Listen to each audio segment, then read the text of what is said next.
Producing the film, yeah?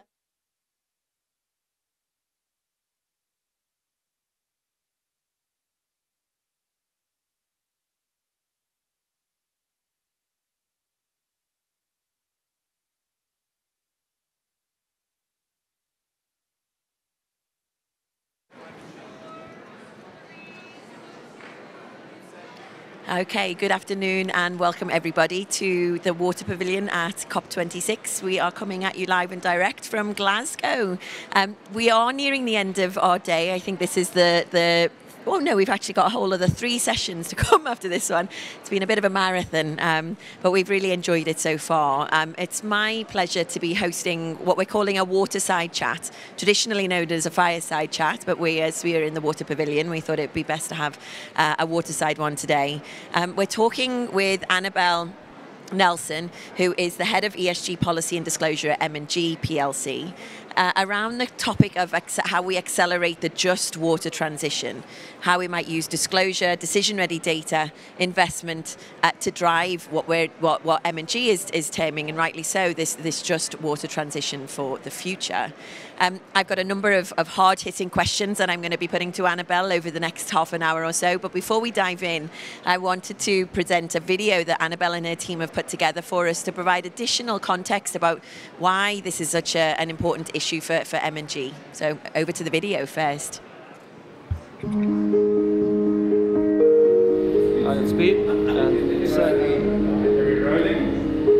Sandy Lemalinga, Fund Manager at M&G Investment South Africa. I've come to Standerton in Mpumalanga, 2 hours outside of Johannesburg, to see firsthand how water has become a material risk to the investments that we make and to everyone in this community. Here in South Africa, our climate is very close to the tipping point in terms of rainfall and temperature change. So much so that in 2018, 4 million of our citizens were just days away from running out of water. And we're seeing the very real effects of climate change on businesses across the country. This poultry farm is one of the largest in South Africa and feeds millions of people every year.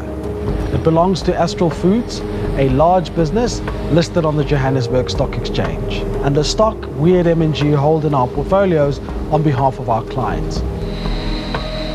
Clean water is essential for a facility like this to operate. But recently, due to water shortages, it had to halve its hours of operation. Over 3,000 people are employed here, and it's the biggest employer in the area. If a facility like this can't operate due to a lack of water, it's not only bad news for investors, but it's catastrophic for the local community around us. But it isn't the only key industry to be affected by the water shortages that we're seeing. If action isn't taken, the effects won't just be felt here, but right around the world. South Africa's mines provide employment for hundreds of thousands of people and underpin our national economy, but they also provide many of the essential minerals and metals that the world needs for clean energy creation and storage, as well as hydrolysis and circuitry to help tackle climate change.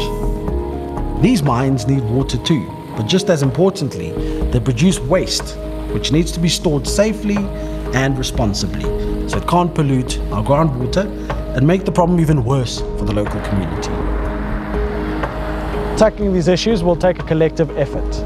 As investors, while we aren't in charge of water regulation or enforcement, we can't sit idly by on the sidelines if we want a sustainable and viable economy and society.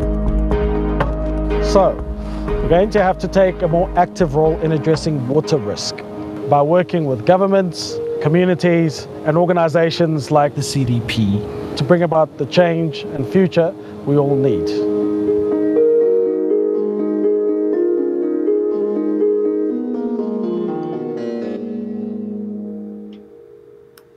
For enabling your team to create such an amazing and powerful piece of journalism.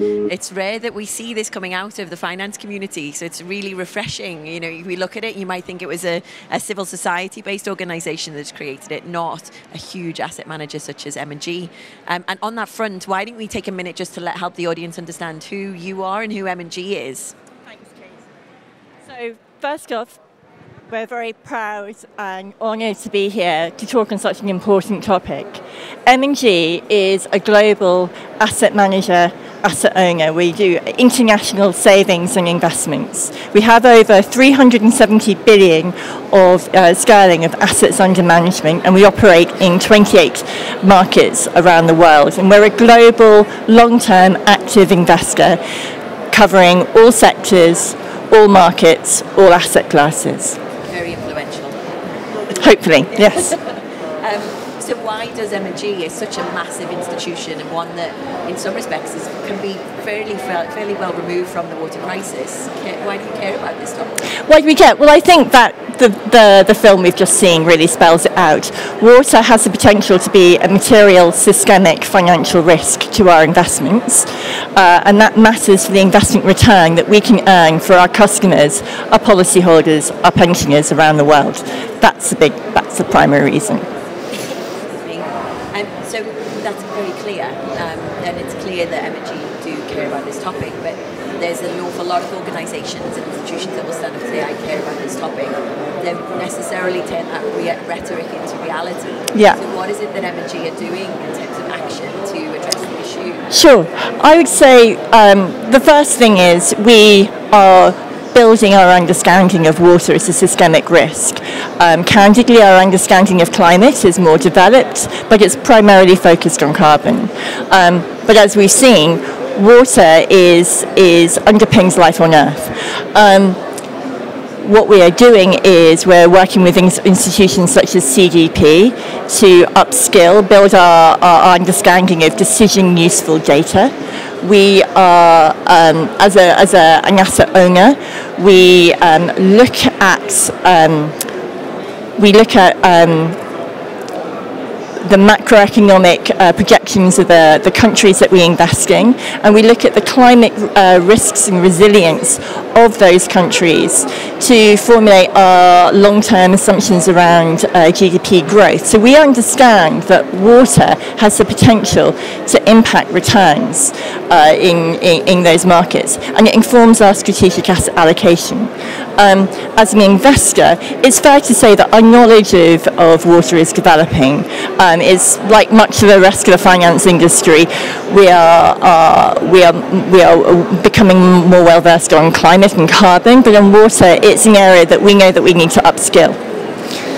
Yeah, I think what we're seeing at CDP is very much this maturity emerging, an acknowledgement that there is a problem, but I'm highly confident that we will not take another 20 years as we have with climate change to realise and start. We can't afford to. We can't afford to. No, that's very clear. So apart from the data that you're consuming and using at the moment, what else do you think could help from an institutional perspective? I think the big one, I'd say there are two things. First of all is to have clear policy. Governments need to prioritise water in their climate resilience planning, factor it into the policies that they make, and they need to turn their attention to do this promptly so that we can take the action that we need collectively to affect that change. That's the first one. And also that they need to, regulators need to enforce the regulation that they already have. The second, they need to enforce the regulation on water management, water usage that they already have. So that firms are incentivized to properly manage water. It becomes part of the cost of doing business. At the moment, it really isn't to the extent it needs to be. The second key observation I would have is we need to increase accountability, and with that comes from disclosure, from transparency. They say that daylight is the best disinfectant. Well, we need better information to understand what firms are doing, how they are managing, what water they're using, how they're managing, how they see the water-related risks and opportunities in their business and what they're doing, and that will give us that disclosure will give us better information to work out who are the good players, who are the bad, who are those companies that we can see, yes, they have a problem, but they have a plan to address it. They have a credible management plan, and we can help support them, invest, provide the transition to enable them to change. And that's an outcome that obviously is good for us from a financial return, but it's good for everyone. I've been running CDP's global disclosure program for corporations for the last decade, and I can't tell you the number of times that a company has come to us and said, "You're asking me to tell you that I'm exposed to risk, and to tell my 700 financial institutions that I'm exposed to this risk? Are you crazy?" But of course, that's not what you're looking for. The reality is, we know that all of these companies are facing significant water-related risks. What you're really looking for, as you said, is evidence that they're aware of that and managing it, so they're not caught out by surprise. Absolutely. What we want to know is, does management understand the risks and opportunities that it faces as a business, and are they responding so it can be a long-term viable business, and therefore a long-term viable investment that's going to deliver returns for our policyholders, our pensioners, our customers? The world is a risky place, right? We just need to make sure that we are planning for those risks. Absolutely, absolutely. So in your view, what do you think would really make a difference on this front? Well, as I said before, disclosure, that's the first one. Data. We need better data to understand what's going on. And there are two elements here. One, we need to incentivize firms to manage water properly, and as I say, to incentivize good behaviours. So building that accountability so that proper management is factored into the cost of doing business. That's the first one. The second one is we need to upskill. So we need better data from our clients, but also we need firms to provide structured, comparable data. And this is where CDP comes in, the water questionnaire. It's fair to say that what you've done with climate has been transformational. You're the gold standard of climate disclosure, and your data is used by investors world over. It's been transformational in building investors' understanding of climate-related risks, and we want to help CDP do the same for water because it is so important. Thank you. We take all the help we can get, frankly, at the moment. It's very humbling, I think, as an organisation the size of ours. We're a small NGO, really, relative to others, but we've been able to succeed on some fronts where others have not. This year we had over 3,500 companies disclose water-related data to financial institutions, which is fabulous relative to where we were 10 years ago when we had about 50 institutions. Yeah. But imagine next year we have full, beautiful data set of all of the companies that you invest in. They're telling you everything you want to know about the actions that they're taking on water-related issues, the risk that they're facing, the amount of water that they're consuming, where they're consuming it, what that might mean for their business growth in the future. Imagine you have all of that data, but then... Well, that enables us to, we have all that data, we can then prioritise, we can sort the good from the bad, and the good from the bad might also be those companies that have credible transition plans, and then we can direct our capital, we can allocate our capital to support those companies to implement their plans, their transition plans. So that's a kind of win-win for everyone, right? Because it enables the companies to transition to sustainable production consumption methods. It enables the change that we all need, and it enables us and our investors to get the uptick from that transition. So it's a win-win for everyone. I'm glad you think so. I've already mentioned, I think at CDP our key priority is to boost the number of companies that are disclosing. We're nowhere near where we need to be. On climate change, we've got over 13,000 companies disclosing. Water, just 3,500. Despite asking consistently every year on behalf of a very, very large number of financial institutions, there are still 50% of those companies that are invited to disclose that are choosing not to do so. We work hard to try and understand why that might be the case. And there are a range of drivers that ultimately result in a company choosing whether to disclose or not. What would you say is an incentive for firms to provide this information to M&G? Well, first off, it's going to improve their access to capital. I think there are two elements here. One, we've seen with climate, you've got a pull and you've got a push. So most firms, and certainly most investment firms, are regulated and required to disclose against the Task Force for Climate-Related Financial Disclosures. So that's why there's so much focus on carbon and climate disclosure. But we're seeing, and quite rightly, there's a recognition that that sustainability, the impact on nature, is much broader than climate. It affects biodiversity, and water shortage is one of the first outcomes from that.